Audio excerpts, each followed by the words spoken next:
Happening now on Grid Tonight. Connor Zilisch will race in the NASCAR Xfinity Series full-time in 2025. Can he be a championship contender in his rookie year? Kai Allen is stepping up to the main game in 2025. Could Allen be the next big thing in Supercars?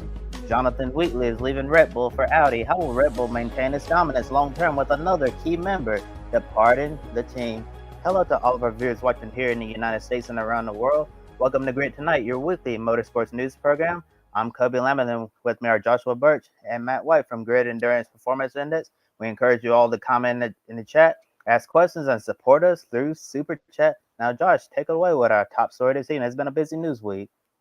It has, hasn't it? And I just noticed as well, good evening to you both, if my hair gets any bigger coming out the side as well, it's going to start needing its own green screen cover as well. So I desperately need a haircut. So let's get in. As you mentioned at the top of the show, Kobe, as well, breaking news, top news story of the day. Trackhouse Racing development driver Connor Zilisch will race full-time in the NASCAR Xfinity Series in 2025. Now, Zilisch will drive the number 88 Chevrolet for JR Motorsports. Now, on his way to the Xfinity Series, Zilisch has built up an impressive resume in various disciplines of motorsport.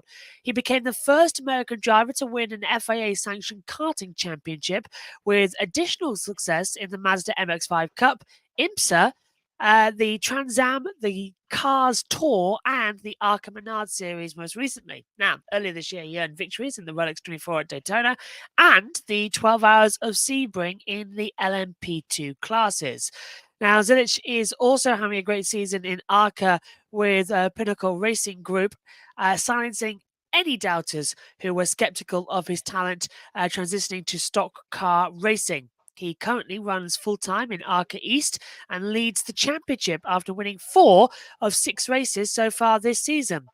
In ARCA National, he's won all 3 starts, and now that he has turned 18 years old, recently, we'll start to see him on bigger tracks as well. Dale Earnhardt Jr. said that Zilisch is such an impressive driver at this young age, and he believes he's on a path of sure success, given the support from Chevrolet, Silverhair Racing, Trackhouse, and his own team. The graphic courtesy there of JR Motorsports. Matt's with me to talk through this one as well. So given how fast he's proven himself at every level of competition, is Connor Zilisch ready for a full-time Xfinity ride? And what do you expect from him in 2025? Oh, good evening, Josh. This is big and happy news because if you haven't heard the name Connor Zilisch over the last 18 months or so, you're going to hear a lot more of it going forward at the end of this year and into next. Came onto my radar last year when he was doing a sort of double program across MX-5 and Trans Am TA2, and was taking victories in both. And you look and you go, wow, this young kid has certainly got something special. Let's see what he can do with it. Then he gets some opportunities elsewhere, and as you mentioned, was first start at the Daytona 24 Hours, tick, won that LMP2. First start at Sebring for the 12 Hours a couple of months later, tick, yes, that's another victory, thank you. A new watch from Rolex, and etc., etc. Picks up some ARCA victories along the way. We knew he was going to have some runs coming up in the second half of the NASCAR series this year in trucks and Xfinity, which you're going to get to in a second and detail. And now he's going to get a full-time gig in the Xfinity Series next year with Junior Motorsport, which is really, really good. It's good to see the 88 car back, which on its own has had a bit part program this year with some people floating in and out of it so far through the Xfinity Series. And now it's going to get a really, really talented young kid come into that team and that car, and we'll see what he can do with it, because we like to big up the young talent on this network and on this show. I've mentioned Connor a few times in previous, and he really, really is going to be, hopefully, if he can put himself in the right positions, and Dale Jr.'s got his man, to use a soccer transfer sort of phrase. They've got their man in that car, in that team for next year. If they can put together a full program, which it sounds like they're going to be able to, then he's going to certainly be in contention for wins pretty much throughout next season, you would expect. 110% as well. And now, because Zilisch has since turned 18 years old just a few weeks ago, it does now mean that he will see him competing in the Truck and Xfinity Series as we close out the 2024 season. Zilisch will drive the number 7 Chevrolet for JR Motorsports this weekend at Richmond. We'll also see him enter Truck Series races at Bristol, Talladega, Homestead, and at Martinsville as well. Additionally, Zilisch will make his Xfinity Series debut with JR Motorsports at Watkins Glen in the number 88 Chevrolet as well. Now, he'll make a few more Xfinity starts at Kansas, Homestead, and Phoenix, crucially. Trackhouse seems to be putting Zilisch in the best possible position to succeed, with a good development plan to introduce him to bigger tracks and race with a competitive organisation next year. And also looking at other Trackhouse development drivers, they've got Shane Van Gisbergen coming in, racing full-time in Xfinity Series as well with Carlo Racing, and Select Cup starts as well, the team that has dipped a little in performance as well. Meanwhile, they've loaned out Zane Smith to JR Motorsports in the Cup Series and have struggled mostly a little bit in his rookie season as well, despite showing signs of improvement in recent races. Although Daniel Suarez won at Atlanta and secured his spot in the playoffs, it hasn't really been the best year for Trackhouse. Suarez hasn't been consistent, and Ross Chastain is currently on the playoff bubble, with a real threat of missing the postseason. Then you look at the business side of things, and we're in August, and Suarez still doesn't have a contract extension. Plus, with rumours of Trackhouse expanding, I just realised something as well, why you can't see me properly out there as well, because there you go, the lights aren't on. I was struggling to read my script there halfway through because the lights aren't in the studio. So anyway, as I was going back out as well, if you look at the business side of things, we're in August. Suarez doesn't have a contract extension. Plus, there are rumours of Trackhouse expanding to a third full-time team in 2025. There are questions if they'll even give that seat to Smith, or will they give it to SVG as well. Now, if Zilisch has a strong 2025 season in Xfinity, he could make team owner Justin Marks' jobs much, much harder. Earning a cup ride in 2026 isn't out of question for Zilisch if he sets the world on fire. But many get concerned when a driver is rushed up too soon. However, Zilisch is focused on getting up to speed in Xfinity for the time being. He said he can't wait to show everybody supporting his career that their trust in him is warranted, and called it mind-blowing to race for one of his heroes of Dale Earnhardt Jr. Now, as Adam says here, Conor Zilisch is a star. He'll be incredible in the NASCAR Xfinity season in 2025. Matt, do you think that Zilisch needs to be more than one season in Xfinity, or would a promotion to the Cup Series in 2026 be reasonable if he does do extremely well? Well, I mean, if he comes in and blows everybody's doors off, then there's probably going to be no choice in a, if we were just talking before we went on air, in a Kimi Antonelli kind of way. Yeah. But as documented there, the Trackhouse side of this stable, they've got a pretty stacked field, haven't they? With Chastain, possibly Suarez, Shane Van Gisbergen, and Zane Smith in the mix as well. If they go to a third car, will both of those go up and then Suarez come out? Then what does Zilisch do if he comes in and wins the championship in his first year, which I can't see? He'll be in there in the mix throughout the year. I'd like to think he'll be in the mix at Watkins Glen in a few weeks in that Xfinity ride that he gets, because he was very good there in TA2 last year. So knows the track well, and the cars are fairly similar. So that should be good to see. Whether he goes straight up, that's all up in the air, but he's got plenty of time. Doesn't need to rush into anything, but just as we've documented through this segment, the way he's been going and picking off race wins here, there, and everywhere across all of the multitude of categories and in at different racetracks as well. More importantly, once we get to kind of, I guess the test would be when we get to this point of the season next year. I know we've obviously not got an Olympic break in the middle of the NASCAR season next year, but when we get to this summer month, where is he in the championship? Has he got himself in the playoffs stably? He's very, very good ride, probably the best team in the Xfinity Series, you would say, across the board with JRM. So the equipment's not going to be an issue for him. I don't see him going straight up unless for some bizarre reason where he just wins and wins and wins and wins, and then they'll end up having no choice, and everyone will want to be a part of the Conor Zilisch story. But we'll have to wait and see. It's certainly going to be in the cup level, at some point in the not too distant future. We'll just have to wait and see when exactly that will be.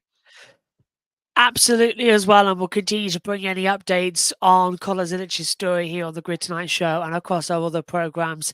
Watch out for him when we talk about him at Richmond as well in the Encore shows on Monday night. Now, last year's Dunlop Super2 Series champion Kai Allen will move up to the main game in 2025 after signing a long-term deal with Penrite Racing to drive full-time in the Repco Supercars Championship.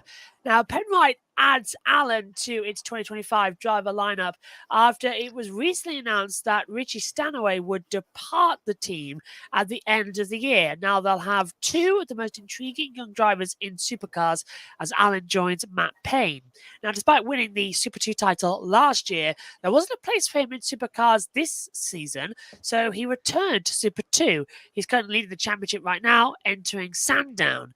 Now, Allen said that this news still hasn't sunk in yet, but he feels like he's joining a team that's on the way up. The photo there, courtesy of Supercars. Kobe's back with us for this part of the show as well, so I'll throw it to him first. Is Kai Allen entering Supercars in the best position to find early success? And are you looking forward to watching him team up with Matt Payne? I definitely have to say this. Penrite Racing has one of the most exciting driver lineups heading into next year. Matt Payne has really been setting the world on fire, just a couple of years into his full-time supercars career. I think Kai Allen is another driver who can really be a standout and be a star in this series. And I remember at the end of last season when it was announced that Shane Van Gisbergen was leaving the series, and then you had Scott McLaughlin leave the series a couple of years before that. We're wondering, with all the best drivers leaving, then Will Brown and Cam Waters, flirting with doing other things outside of supercars. People are wondering where all the best supercars drivers just going to end up leaving and going racing overseas. And we're wondering if the series was going to have an identity crisis of who's going to be the face of the series now. Look at Kai Allen. Look at Matt Payne. There you go. I think those two drivers could potentially end up being the face of the series at some point. They certainly have the talent behind them. And I feel like Penrite Racing has really knocked it right out of the ballpark with this driver lineup for 2025. It's unfortunate, Richie Stanaway only got one season in this car, but when a driver like Kai Allen becomes available, you take it. And I think they did the right thing by going after Kai Allen and getting this extremely talented driver to join their organization. And you're obviously not going to let go of Matt Payne because he's also another great young driver to build around. And I think Kai Allen did the smart thing. I know we're going to talk about the team that he's been racing under in the last couple of years or so, but I think Allen thought about himself and his future when he made this move to sign with Penrite Racing over Dick Johnson Racing. We'll talk about in the next part of this segment. But like Allen said in the press release, he said that Penrite Racing is a team on the way up.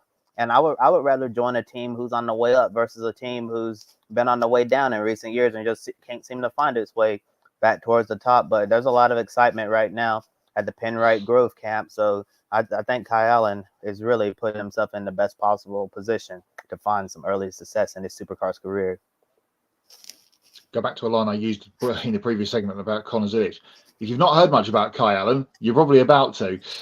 Super 2 champion last year, leading the points this year, as you mentioned, Josh. He was a Super 3 champion the year before, so he is really on the rise. That was a last round dramatic championship decider, Adelaide, to get him that championship. Won last year at a cruise, and he's cruising, it seems, towards this year's championship. We'll talk about DJR in a minute, but he had the option on him expired to pick up his contract to drive for them for the big team next year. And well done to Brenton and Stephen Grove for getting in the door there and getting Kai Allen signed, sealed and delivered before any other team could have a sniff at trying to get him. So this is really big news for them. Great to see another young guy coming through. As Kobe mentioned, we had that discussion before about Whincup retiring, Winterbottom and Reynolds and those kind of guys at the end of their towards the end of their careers. James Courtney's going to retire at the end of next year. That we talked about that on the show a couple of weeks ago. Shane Van Gisbergen gone, McLaughlin gone, Whincup gone. Now we're going to get the next wave. Matt Payne won his first race at the end of last year at Adelaide, the final race of the season. He's won again this year already. He's blown Richie Stanaway, his, in air quotes, much more experienced teammate, out of the water this year, and a Bathurst 1000 winner in Stanaway indeed. And here comes Kai Allen to come and boost that team. It's really been a great story down there at Grove Racing for them to get these two young guys in, mould the team around them, or they will do going forward, of course, when Allen joins at the end of the season. And he was one of the big silly season Supercars subjects, but that one's now off the table with this signature with the Groves and Penrite Racing. Really good to see, again, another young kid going places in a hurry, and looking forward to seeing how he gets on once the new season comes. Plenty of Supercars racing still to come this year, but looking forward to seeing how he goes in that team next year up against someone that we know very well is quick, and that is Matt Payne. Adam says Penrite Racing has a Grand Slam, two incredible young drivers. I'm trying to remember, Adam will obviously back me up on this with his supercar knowledge as well, another team that's had these two young guys that we know are fast and potential race winners, and obviously Payne has already won on their books as a two-car team. I'm struggling to think of one like this that we've had for a good 10 or 12 years with two really fast young guys coming through. So it's going to be really exciting to see how they get on. Yeah, now we've got to do it, haven't we? Let's address the elephant in the room, of course, because Alan's decision to sign with Penrite Racing was a surprise because he has got very close ties, of course, with Dick Johnson Racing. Now, Alan made his Supercars debut last year during the Bathurst 1000 in a wildcard entry from DJR. He was co-driving that one with Simona Di Silvestro. Now, after he wasn't able to get a full-time ride in Supercars for 2024 to go along with another year of Super 2 competition, DJR offered Alan a co-driver role for the number 17 Ford with Will Davison for the Enduros, Sandown 500, and of course the Bathurst 1000 later on this year. However, DJR hasn't announced their 2025 driver lineup yet, as they ponder the futures of Davison and Anton de Pasquale as well. So many assumed one of those drivers would likely be out. Then Alan would drive one of their Shell V-powered Fords. However, Penrite swooped in and snatched away the exciting young prospect from DJR. So with DJR not being the same dominant team they were for several years ago, choosing Penrite gives Alan a little bit of a chance to run up front, contend for podiums, maybe fight for wins occasionally. The Supercars website labeled this as the significant coup as well. So, Matt, I'm going to start with you on this one. Would you agree that assessment is accurate? And was this a missed opportunity by Dick Johnson Racing to lock down a young driver that could be a future star in Supercars? Yeah, it's interesting that they've let him slip through their fingers a little bit. It seems to be happening more and more with Supercars teams. Yeah. Young guys being let go for whatever reason because they couldn't find them a ride coming up from Super 2 or just switching teams. Alan going, you would have assumed this time last year when his seat with Simona was announced as the third car for Bathurst that he was going to perhaps be Will Davison's replacement in the 17 full time when Will retires, which can't be too far away. I'm a big Will Davison fan, but I think his time is almost up, unfortunately for him, in the sport as a full-time driver. He can certainly do a job as a co-driver in endurance races. So that's interesting. Anton was their big signing to replace McLaughlin after he left to go stateside. Won a good chunk of races, but never really been consistent throughout the season to be in the championship hunt, which obviously was dominated by McLaughlin by SVG for the last couple of years. And now we've got this close fight going forward between Feeney and Chaz Mostert by the looks of things going forward. So that's going to be interesting. But as you say, nothing's locked down at DJR. There is a former champion that absolutely must still be on the market, considering all the things we talked about at the back end of last year and the beginning of this, and that's Brody Kostecki. There's absolutely no way that he'll be with Erebus or whatever that team is called or owned by at the beginning of the season next year. So maybe they passed up Kai Allen to get Brody Kostecki. It's a possibility. I don't know what you think, Kobe, but that's kind of where my thought pattern is going on this. And either there's going to be a double switch with Anton and Will both out, with Brody and another driver coming in.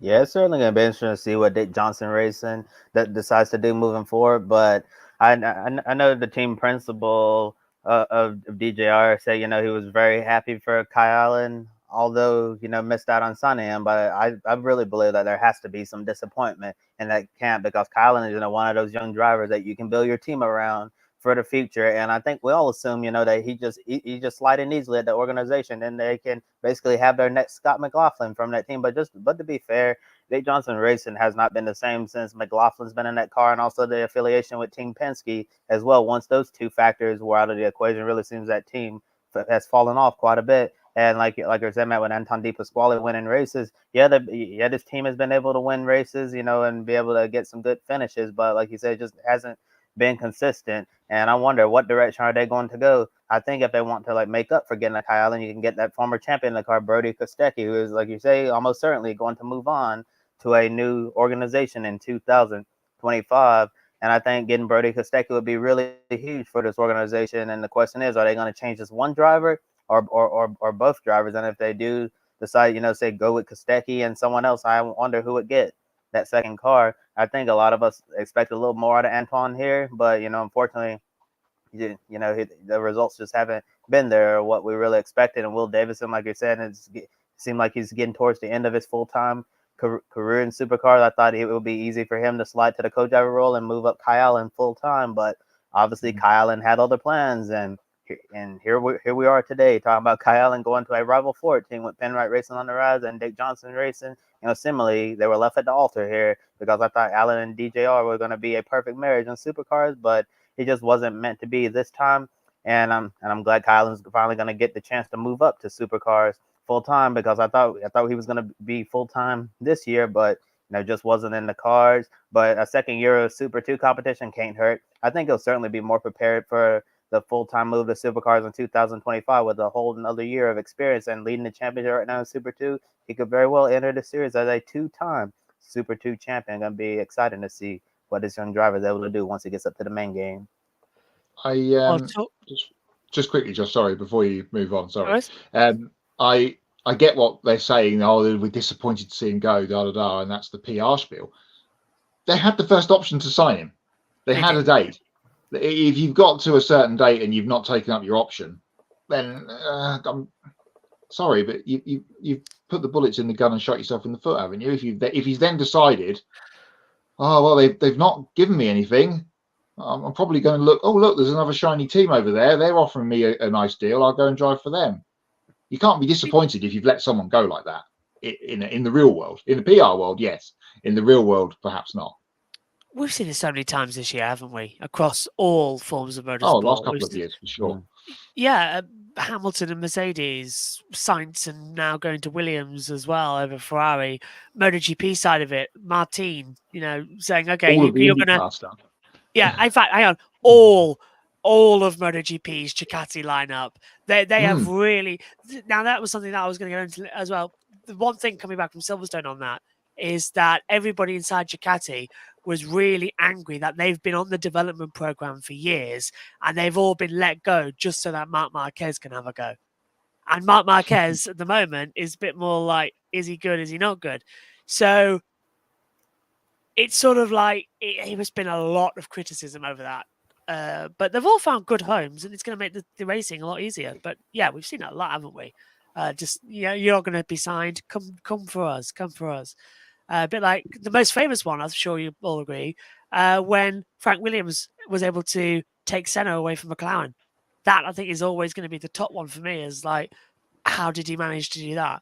How did he get that away? Because he got fed up, didn't he? Senna at McLaren. Especially with what we know of Senna's deal in '93, what, $1 million a race or whatever it was. So he wasn't short on, it wasn't a money thing. He was not. And speaking of Formula One, and of course, great signings as well, this is our third story of the evening. Red Bull Racing Sporting Director Jonathan Wheatley will leave the team at the end of the 2024 Formula One season. Now, after departing Red Bull, Wheatley is set to become the team principal at Audi F1. However, before joining the Audi project, he'll have to go through a period of gardening leave in 2025. Now, Red Bull plans to announce a new team structure in the coming weeks as Wheatley becomes the second high-profile team member to leave Red Bull, with Adrian Newey announcing his departure months ago back in Miami. Now, according to Audi, Wheatley will be working on its F1 program as team principal and team management spokesperson by July 2025 at the latest. Now, Wheatley and the newly hired Matteo Binotto will share leadership responsibilities on the management team, reporting directly to Chairman of the Board of Directors of Sauber Motorsport AG, that is Gernot Dollner. Now, however, Audi makes it clear that there will be a division of duties and responsibilities will be individually defined between the two. So sooner or later, we'll know exactly what side Jonathan Wheatley and Matteo Binotto will be up to. Wheatley said he's proud of his time at Red Bull for the last 18 years, but called the opportunity to join the Audi F1 project a unique, exciting prospect and a challenge that he's looking forward to. The photo courtesy there of Red Bull Racing. Well, here we go again. How exciting is it for Audi to sign Wheatley to help to lead its F1 project? And what does Wheatley's departure mean for Red Bull? I feel like we're in a time warp. Well, Josh, before I get into the question, I want to point out one thing that you said about shared responsibilities between Wheatley and Binotto. I wonder what that's going to be like. What happened to the last two that were just at Audi with their shared responsibility? Hopefully, it'll go a lot better than Seidel and Hoffman there. You know, after they got kicked to the side of the road, we'll have to see how that goes. But yeah, obviously, if you're Audi, the last few weeks have not been great for this new Formula One team that's going to be coming online in a couple of years' time. From losing out on signing Carlos Sainz, they wanted to get that one marquee driver to lead them into the future. Missed out on Sainz, who ended up going to Williams, and then you had a leadership structure that you were really proud of, and then unfortunately they fell out behind the scenes and they decided to move on for them and build a new leadership structure under Matteo Binotto, and now adding Jonathan Wheatley to the group. I think having Binotto and Wheatley, two big, well-known names in Formula One, is obviously going to be a good look for the organization. But the question is, will that good look lead to results behind the scenes? I think Binotto and Wheatley, they can start to get something going here and try to make this a program, that people want to be a part of. Because based on what we've been reading in the news, it seemed like a lot of people haven't really been interested in trying to build up this startup Formula One program from Audi. And given all the experience that Jonathan Wheatley has with Red Bull, I think that will obviously help them get off the ground running, and we'll see how that goes. And the departure from Red Bull, I wonder what's going to happen with Red Bull internally in the future. I already know Adrian Newey is going to be leaving. Adrian Newey's out from the team, and now Wheatley's going to be leaving. We thought Christian Horner was going to be out at the beginning of the year, but it seemed like he's seemingly survived that scandal. And then Max Verstappen, what's his future going to look like with all of these changes happening internally? Is Max going to want to stay at Red Bull long term, or will Max think that the grass is greener elsewhere? I think that we're going to see a lot more changes at Red Bull in the future. And my question is, are we going to continue to see the same dominant Red Bull team that we've seen in the past? But based on what we've seen this year, it seems like Phil was really caught up to Red Bull, and a Red Bull victory, especially a Max Verstappen victory, is no longer an automatic guarantee every single race weekend. And I think the downward slide for Red Bull, I know they're still looking. I know Max still looking good in the championship, still on top of the constructors for the time being. But it really seems like Red Bull is continuing to come back to earth over time. And when you lose all these key people for an organization, it doesn't really get better unless you find people who can replace them. But replacing people like Adrian Newey, Jonathan Wheatley is not going to be easy. But like Red Bull said in the press release, they're going to be announcing a new team structure in the coming weeks, and we'll see if they can match what's already been there in the past. As regular viewers of the show may know, I live quite close to the Red Bull factory and work much closer to it. And I drove past it yesterday, and they're in the shutdown, so there wasn't much going on. But as I peered across to the left as I drove past, there is the security hut outside where the main gate is, and it was covered in scaffolding. And I thought, how apt. The walls are quaking at Red Bull. It's been happening all the way back from the Christian Horner thing, as you mentioned at the beginning of the year. We've had Newey go, Perez stay, and now Jonathan Wheatley go. Two big linchpins of that team over all their successes through the Verstappen era and through the Vettel era before that. I know, looking for new challenges and all that kind of thing, but they're the best team in the sport at the moment, and you need to keep your best people. And if your best people are deciding that this isn't the place I want to work anymore and pastures new are calling, then they're confident they're going to bring people in and sort things out. I was listening to Paul Monaghan on the F1 Beyond the Grid podcast a couple of weeks ago talking about Adrian Newey going, and he was very confident that they can cover Newey going, but that's big shoes to fill going forward. It's just quite surprising when this news came out, but great for Audi that they've got two real F1 experienced heads at the top end of the table there with Binotto that we talked about on last week's show or the week before when that was announced. And now Jonathan Wheatley, we know they've already got Nico Hulkenberg signed up for one of the driving seats. It'll be interesting to see if they can pull someone else in terms of driving drivers with experience, or they bump up a young kid from Formula 2 over the next couple of years with a link. So, really good news for Audi, but I just worry a little bit more about Red Bull and that solidly glued team over so ever many years all is starting to just quake a little bit, and it all started with some WhatsApp messages for the Bahrain Grand Prix. That was an interesting free practice too, when midway through a commentary you see things going around and then you check your emails and then it all kicks off. So that was a very interesting weekend to go and try and cover that one. It all kicked off in testing, didn't it? That we knew that there was this investigation, we knew it was all going on, and then we had the announcement on the Thursday that Christian Horner had been cleared of allegations. And then Friday, it all kicked off. Saturday, everyone had egg on their face. And by Sunday, it was all sort of put to the side. And then it just kept getting worse. And this is just the latest in the Red Bull saga. Let's not forget also, I swear that Jonathan Wheatley, I think I might have said it on the Grid Tonight show at the time. I might have said it as well on other wrap-up shows we did. I said at the time, I bet Wheatley was after Horner's job. He was after the team principal role. It was the logical choice, wasn't it, for Jonathan Wheatley to get stepped up to it. And if he hasn't got it and they've kept Christian Horner in, then, of course, I think he's going to be the same as Adrian Newey. I don't want to work here. I'm off. And I think the Audi offer's coming at exactly the right time. But I had a small chuckle to myself while you two were doing your answers, because I suddenly realized to myself that in 2024, they've got Max Verstappen, Christian Horner, Adrian Newey, Jonathan Wheatley, Sergio Perez, and all that. 2025, they could have Sergio Perez and Christian Horner and nobody else.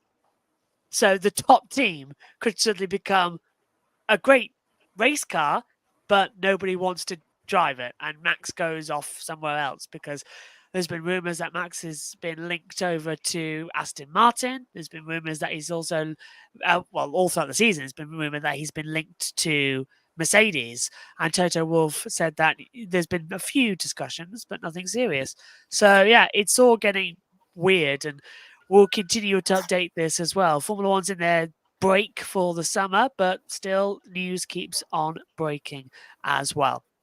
But moving on to IndyCar and across the pond, earlier this afternoon, Juncos Hollinger Racing announced that they've mutually agreed to part ways with Agustin Canapino. In a statement, the team praised him for taking the huge risk of leaving Argentina to race in the NTT IndyCar Series, a completely different style of racing compared to what he was used to. Canapino moved to the United States and learned how to speak English, putting in the work to make it in IndyCar. But his journey has come to an end. The news of Canapino's split from JHR comes after Marshall Pruitt from Racer.com reported that Connor Daly recently drove the number 78 Chevrolet in a test session at Gateway. While no specific reason was given for this change, the number 78 Chevrolet is currently outside of the top 22 in the leaders circle that awards a bonus at the end of the season. Canapino started off the year showing some improvement with a year of open wheel racing experience under his belt. However, the results just haven't been there and continue to struggle putting together a competitive race and a complete race in total as well. We also had the social media drama happen in the background, which was a huge distraction, and his reaction to online abuse wasn't satisfactory. Now the team will announce future plans with number 78 Chevrolet at a later date. The graphic courtesy there of Junkos Hollinger Racing. Simple question, boys. Matt, start with you. Did the team make the right decision to move on from Canapino? The biggest cheer, I think, coming from this announcement will be from the IndyCar Public Relations Office. Thank goodness we don't have to deal with any of the nonsense that we've had to deal with last season, and that we obviously had the big fallout after Detroit back at the beginning of June with the Terrapole chair stuff. On the track side, it is a shame. I would say this: it's a shame for Canapino because he's shown some pace at the end of last year and the beginning of this year, and you thought, a bit like McLaughlin when he came, it will take him some time. He's got to get used to the tracks and the car and the series and learning English in his case as well. And you were like, he's kind of getting there. There's some flashes and such like, and just to the way this season has gone on, it's just fallen a little bit further away. You would have thought him having Romain Grosjean as a teammate this year would have, given him another push up the standings and a bit more speed and that kind of thing, but it just hasn't really worked. I think all that off-track discussion, stuff that's been going on has been a massive distraction for him. And Matthew Owens, good evening to you. Mr. Owens, he says, thank goodness they've gotten rid of him. And his fans, I'm sure they'll be on the IndyCar Twitter sphere over the next little while, reacting to this news if they're not already. And we'll have to see what comes when IndyCar's back on track, which is next weekend, isn't it, at Gateway. So interesting to see if Conor Daly does get that seat, as you mentioned, Josh. Obviously, with using that car and that team at that track, he would obviously be the obvious choice. And this is another leaders' circle discussion, which we talked a little bit about at the back end of last season. It seems to be more and more of a thing in the IndyCar Championship over the last couple of years. So we'll have to wait and see how this rumble's going forward. But you can bet your 50 cents that IndyCar's discussions with Circuit Rio Termes Hondo are probably going to come to an end now, and we won't see an IndyCar race in Argentina be a points race or a non-championship one going forward. Yeah, with Agustin Canapino coming to the IndyCar Series, it started off as a really good story back home in Argentina. Canapino is considered to be a living legend of motorsports, especially, with his racing in Argentinian touring cars. And he's won so many championships and so many races in that series. It's just incredible what he's been able to do in Argentina. And I was impressed with what he was able to do last season in IndyCar, considering the fact that he has zero open wheel racing experience. Nothing like this back home in Argentina could have prepared him for the demands of being an IndyCar driver. And I thought he did reasonably well in his rookie season to try to, get used to this style of racing and how these Indy cars handle. And going into year two, I think a lot of people thought we were going to see a lot more from Agustin Canapino. And to be fair, like you said, Josh, Canapino started off the year like he was showing some improvement, showing more speed in practice and qualifying, and showing some speed in the races as well. But like you said, the results just were not there. And of course, we've already talked about the off the track drama on social media. You remember the situation with Callum Milot, and then I believe with Teo Pourchaire as well. And then it just snowballed over time. And then he didn't respond in the way that a lot of people thought he would about the online abuse, and it really left many feeling disappointment. And he got so caught up in the social media stuff that Junkos Hollinger Racing decided to sit him out for Road America because they said his head just wasn't in the game, and they had Nolan Siegel come and fill in. Then Canapino returned after that, and it just didn't get much better than that. The results weren't there, and that number 78 just continued to slide down in the standings. And the leader circle you mentioned, Josh, that is very important because that bonus is extremely important to these teams, and they want to get that extra cash at the end of the year, and teams will do whatever it takes to get inside that top 22. And given Marshall Pruitt's reporter Conor Daly testing the car with the Junkos Hollinger Racing at Gateway, would not be a surprise to see them announce Daly and the driver of that car, especially since the back end of the IndyCar schedule is very oval heavy. And given Conor Daly's past success in ovals and how well he runs at those tracks, would not be a surprise to see Daly close out the season or at least run all the ovals. You got Gateway, the Milwaukee Mile, and then Nashville at the end of the season.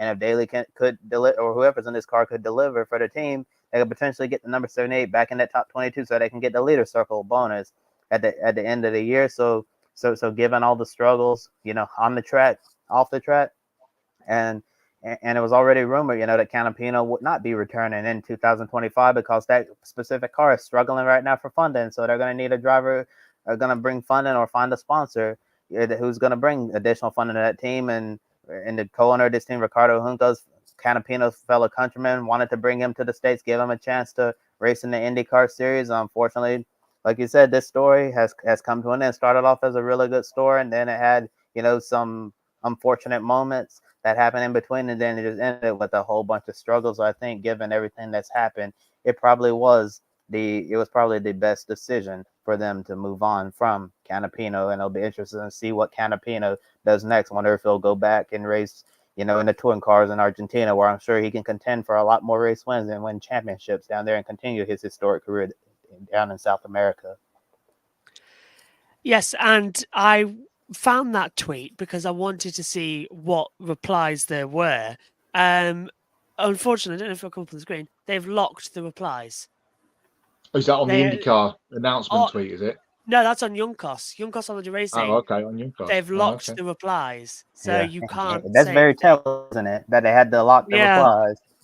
However, my favorite tweet, if you want tweet of the week, firing Canapino the same day Vips gets announced.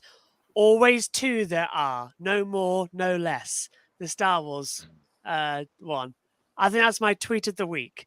So yeah, if there was always two there are, I can guess who the second one is. I think we can all have a guess who the second one is. It's not Canapino. It's another one on the grid too. We all wonder how he has a seat. Matthew says they definitely can't go to Argentina and how it'll turn into the Copa America final.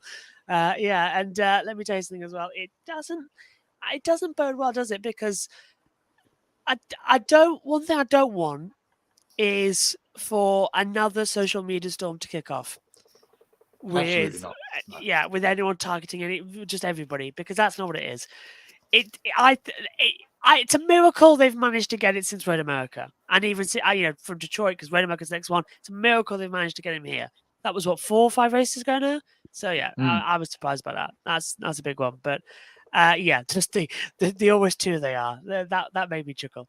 That wraps up all our news stories for tonight. So, from our main side, Kobe's got more after this, but we're going to hand over to Matt White for the latest the Grid EPI update. Thank you, Josh. Another busy week of Grid Endurance Performance Index racing this past weekend with 5 races over the weekend. We start in Germany at the Nürburgring on the Nordschleife in a dramatic round of the NLS, where pretty much every car in SP9 ended up in the barrier on the first lap when there was a sharp rain shower, and it took out pretty much all of the field. Salman Alvega, David Schumacher, son of Ralph, and Hubert Haupt getting through the mess to pick up the victory in the 4-hour race on Saturday afternoon. So congratulations to the HRT Mercedes team. In Japan at Fuji, the second race of the season for them at that track and 4th of the year for Super GT. Tomoko Najuri and Nobuharu Matsushita, former GP2 race winner, winning in GT 500, the first win in Super GT for the new Honda Civic. In GT 300, the second class, Nyo Gamo, Takura Shinohara and Haruki Kurosawa were the winners in GT 300. Down under in Australia at Queensland Raceway, we had 2 races for the GT World Challenge Australia. Alex Peroni and Mark Rosser winning on Saturday, and Will Brown and Brad Schumacher doing what they did in the last round at the Bend by winning the Sunday race for Melbourne Performance Centre Audi. And the big race of the weekend in the Grid EPI was at Road America, and it came from IMSA. It was dramatic and with a capital D. Porsche 1-2. Nick Tandy and Matthew Jaminet holding out Dane Cameron and Felipe Nasr in a dramatic battle towards the end of that race to get the victory. Ben Hanley and Ben Keating getting the victory for United Autosport in LMP2. There was a win for Conquest in GTD Pro with the Ferrari, Daniel Serra and Giacomo Altoe getting his first IMSA sanctioned victory. And Robbie Foley and Patrick Gallagher winning for BMW in GTD. Here is how the points stand with 89 races of 152 complete through week 19. And as you can see, with Dane Cameron in second place at the weekend, he is snapping at the heels of his Porsche factory teammate Andre Lotterer now, 0.2 of a point separating those two guys at the top of the standings. It is still a Porsche 1 through 6. Lotterer, Cameron, Vanfort, Estra, Nazar, and Seb Priaulx, although, as we mentioned on this show a couple of weeks ago, wait and see what Seb Priaulx does between here and the end of the season. With a couple of changes a little bit further down, Nick Tandy coming in, so that's another Porsche driver jumping himself up into the top 10. And Kenta Yamashita and Sho Tsuba didn't score in the top 10 at the weekend in the Super GT race, so they dropped down, as you can see there, to 11th and 12th in the standings. Still, Mara Engel is our top race starter on 25 starts out of the 89 races, and still Samantha Tan is the leading female on 152nd position on 6.38.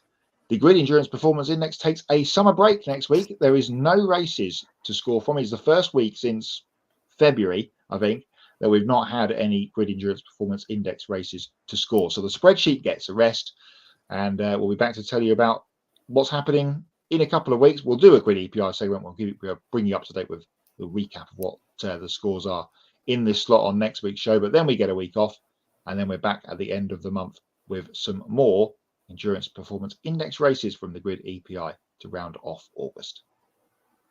Let's hand back to Kobe. He's got more of this week's headlines. Thanks, Matt. Time for some more motorsports news from around the world. Starting with Greg Biffle, who will compete in this weekend's ARCA Menard Series West race at Tri-City Raceway. Biffle will drive the number 23 Chevrolet for Sigma Performance Services. This will be a special homecoming for Biffle, who was born in Portland, Oregon, and grew up in Vancouver, Washington. He said he's excited to return to the Tri-Cities area in Washington State and compete at Tri-City Raceway almost 30 years after he won the track championship in the Pacific Northwest. Photo taken by Jersey Tilton from Getty Images. And for the first time in a decade, Juan Pablo Montoya will return to the NASCAR Cup Series. Montoya will drive the number 50 Toyota for 2311 Racing at Watkins Glen on September 15th. The last time he drove a Cup car was in 2014 when he made 2 starts with Team Penske at Michigan and Indianapolis. This will be the third and final event for 2311's number 50 entry, celebrating the 50th anniversary of sponsor Mobil 1.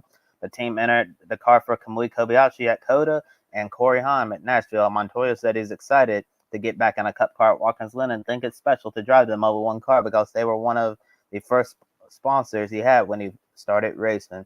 Photo taken by Matt Fravor from Penske Entertainment. Crew Chief Travis Peterson has followed Michael McDowell to Spire Motorsports in 2025. After working together at Front Row Motorsports, Peterson will be the crew chief of the number 71 Chevrolet next season on a multi-year deal and continue working with McDowell. Since teaming up, both crew chief and drivers have earned 3 poles, 1 win, 4 top 5s, and 14 top 10s. Peterson said he and McDowell had the opportunity to meet with Spire leadership, who really sold them on the vision of the team's future and how they could play a big role in building the organization into weekly contenders. Echoing the same sentiments of Rodney Childers, Peterson praised the overall culture at the team because they're investing in people and ownership is highly engaged with the whole process. Graphic courtesy of Spire Motorsports.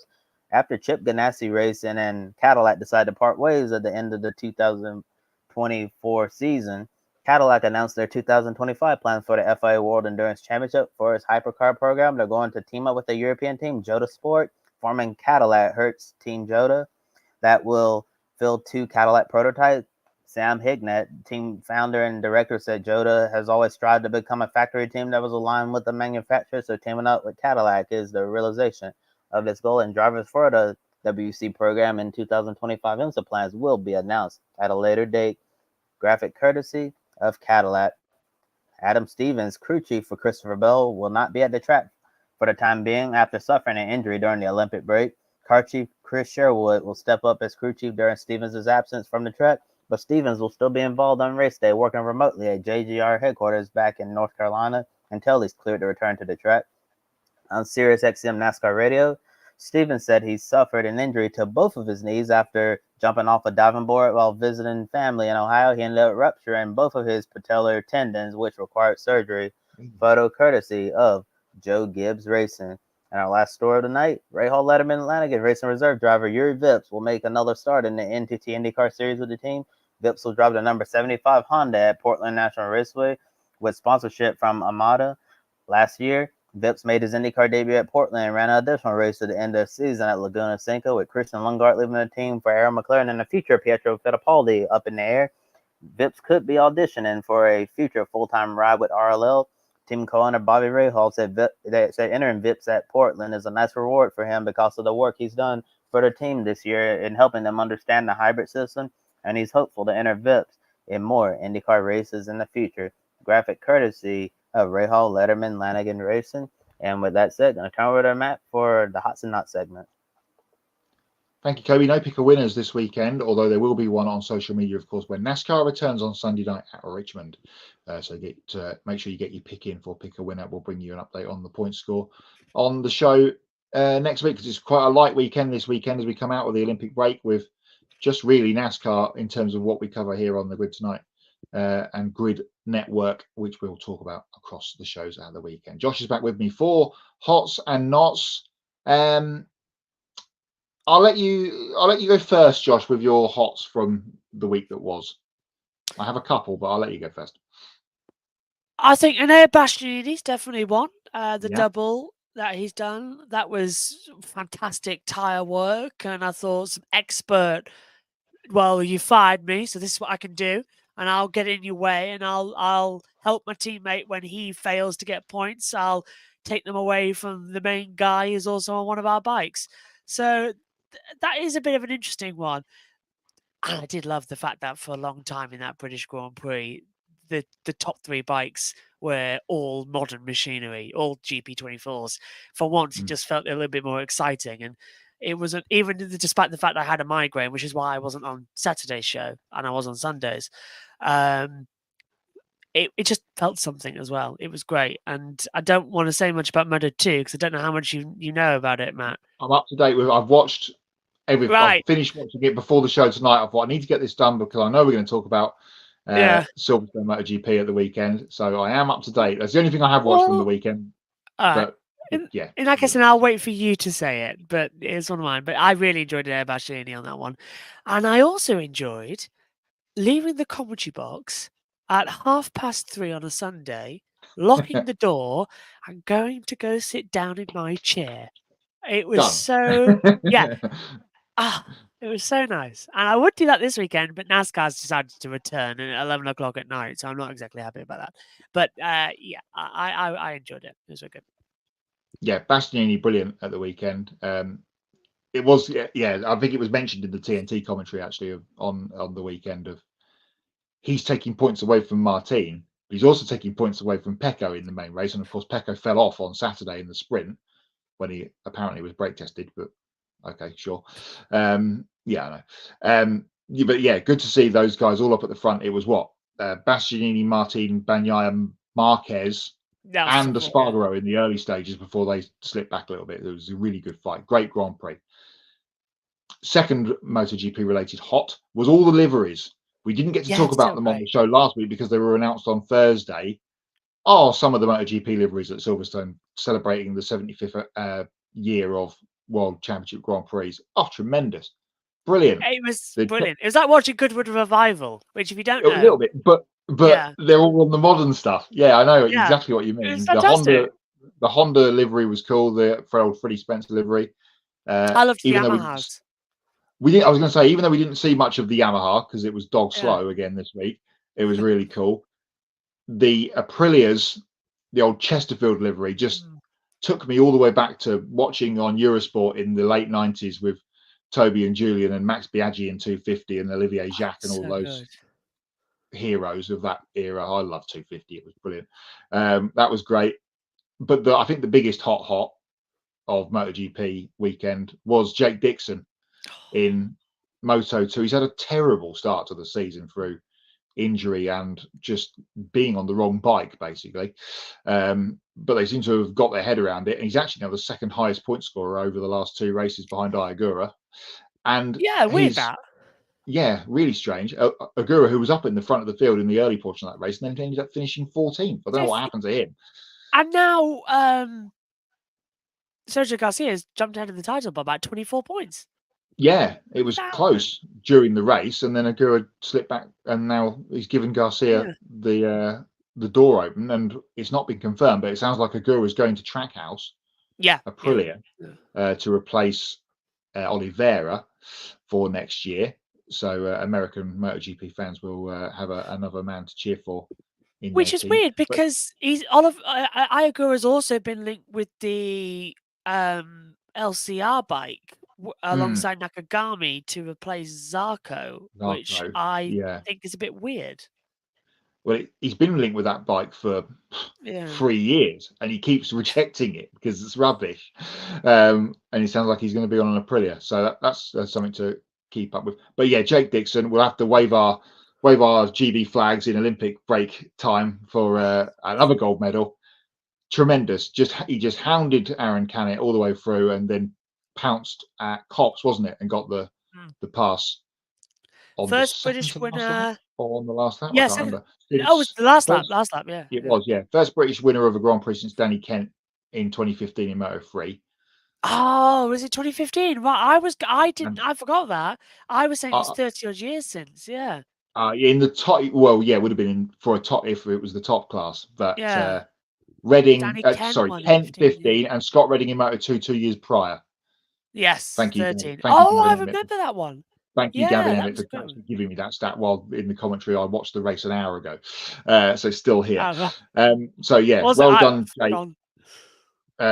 Brilliant performance, and for the people that stayed, coming up in a minute in Knots. Well done to Jake Dixon. Knots. I'll go with the liveries, mainly because if this is celebrating a whole weekend of them, we should have had them on from Friday to Sunday. Yeah. Because me and Megan, lap one of that race, we did not know what the hell was going on. Binder didn't get going, of course, but because 90% of the bikes were white, we thought, is that Marquez? Then Ralph Fernandez dropped back. We couldn't work out who it was. And then we found out, on a replay, that's where Binder went off. It was Binder. We could not tell the liveries apart at all for the first couple of corners of the Grand Prix. It was really baptism of fire for me and Megan. If you can watch back on the watch, we're pointing at the screen like that, going like, is it there? No, it's here. I'm trying to read, because the timing screen, alongside it, there's the colours that match the bike and the team. They stayed the normal same. Colours. They didn't change. So we were like, we were having to manually count and put it in. It was messy. We should have had it for the whole weekend. Even Simon and Maddie agreed with that one actually as well. That we should have had it the whole weekend.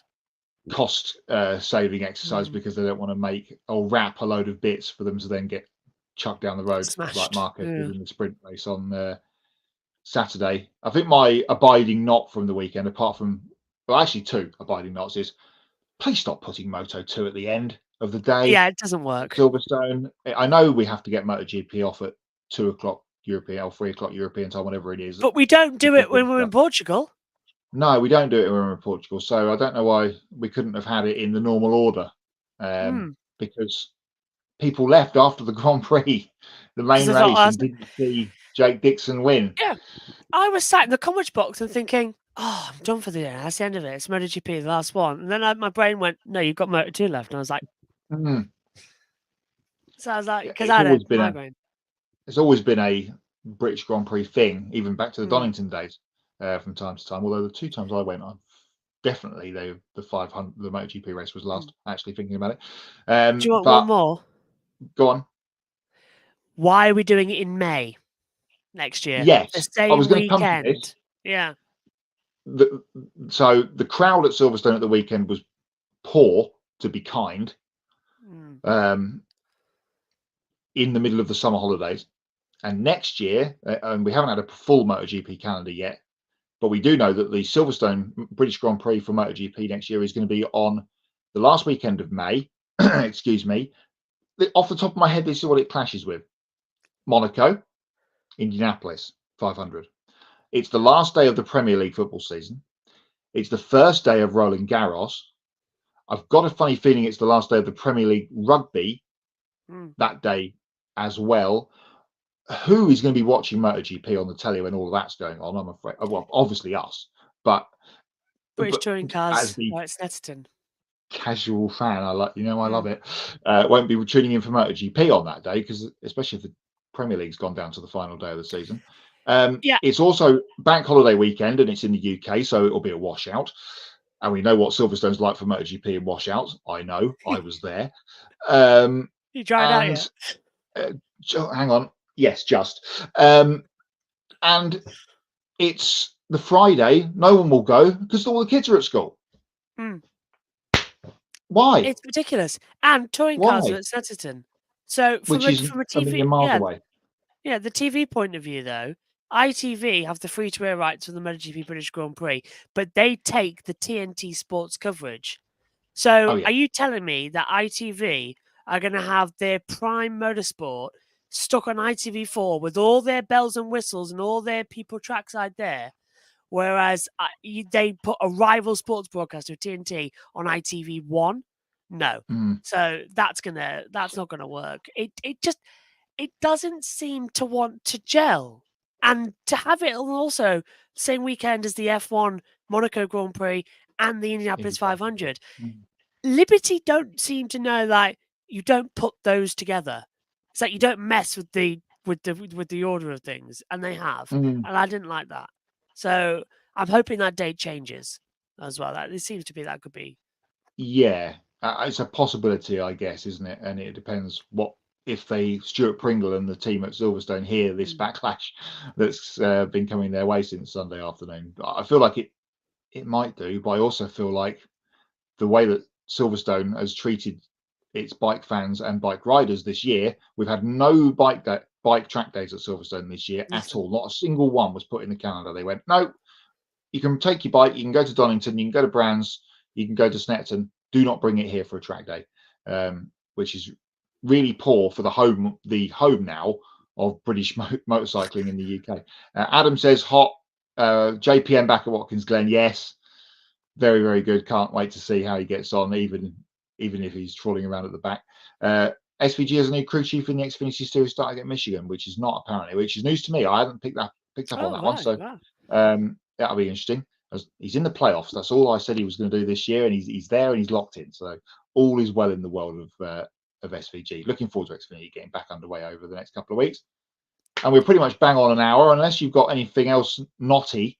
Rovanperä again throwing away a chance of winning his home rally in Finland. That's 4 now. He crashed 3 times and came second the other one against Tanak a couple of years ago. That's becoming a little bit of a thing for young Callie, and hopefully he can break that curse next year. I haven't got another knot. I think it was very much a slow weekend because of the Olympic break as well, wasn't it? It's not much going on. And as I said, it's a fairly slow weekend coming up this weekend with World Superbike. Hot, but preemptive hot for this weekend. World Superbikes at Portimao in the twilight hours. We have a dusk race for World Superbike Saturday, Sunday, so that's going to be cool. And it's BSB at Thruxton. BSB Thruxton and Knockhill Touring Cars. So if you're in the UK, there's plenty to watch. I'm surprised JT hasn't gone to that one at Thruxton. He usually does. But yeah, it's very busy. I was supposed to be in Scotland. Like, I should have been travelling down tomorrow. But as we talked about. Yeah, that's a big knot. 5 million for an insurance policy because it doesn't count as a British round of the championship. It's like, okay, Alan, we'll discuss that at Brands Hatch at the end of the year. I'm very much looking forward to going to Brands Hatch at the end of the year for that one. I'm cooking with gas now for that one. But yeah, I think we'll knot it out for this evening. Yeah. Although I could definitely do with my back after walking all day. Not great. Taking a look at our upcoming schedule as well. Saturday, our Grid Live pre-race. That is at noon Eastern.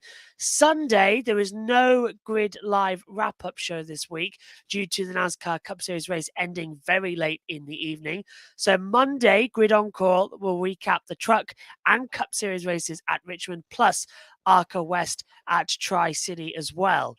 So please do continue to subscribe to our YouTube channel. Thank you very much for helping us reach the milestone of 1,000 subscribers. Now we're on the road to 2,000, and you can hit the bell icon to get notifications when we go on the air. And you can follow all of our social media platforms and visit Grid Network We'll try it again.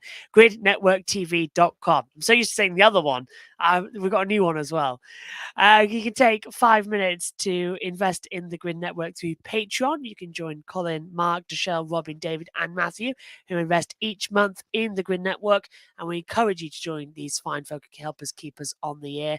And once we hit $500 per month, we can start sending out our team to the track to cover more races and continue expanding our coverage. Link to all of that is in the video description as well. And if you want to make a one-time donation, you can click on the Buy Me a Coffee link. You can get your name on the board and invest as much as you want. You can also consider buying a specific on-air personality a cup of coffee, and they will thank you on the air. So for Kobe Lambeth and Matt White from the Grid Insurance Performance Index, I'm Joshua Birch. Thank you very much for watching. We'll see you next time. Good night.